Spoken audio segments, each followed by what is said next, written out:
Before there was Frankenstein, before Mary Shelley imagined a scientist who could spark life into dead flesh, there was a real man in Geneva doing something astonishingly similar. His name was Jean Jallabert, a professor of experimental physics, a pioneer of electrotherapy, and perhaps most surprising, a pastor. 18th century Geneva was a city built on faith and intellect, where sermons and experiments shared the same air. Jallabert had been ordained as a reformed pastor before turning his attention to physics and mathematics at the academy founded by John Calvin. To him, studying nature was another way of reading scripture, creation itself as a book of divine truth.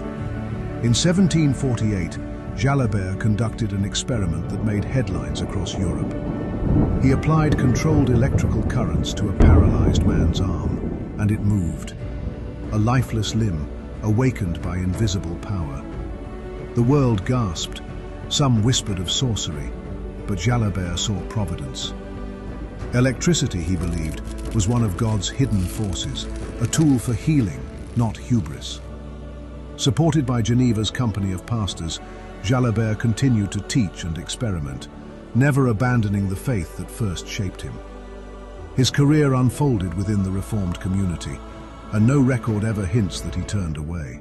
He lived and died a Christian scholar, persuaded that reason and revelation flowed from the same source.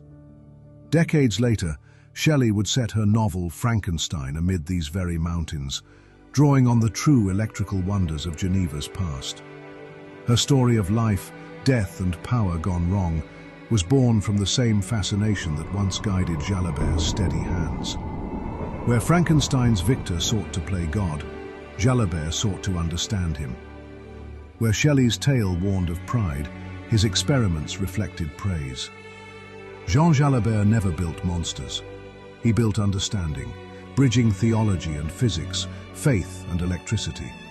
And in doing so, he helped spark the imagination of the world's first great science fiction author.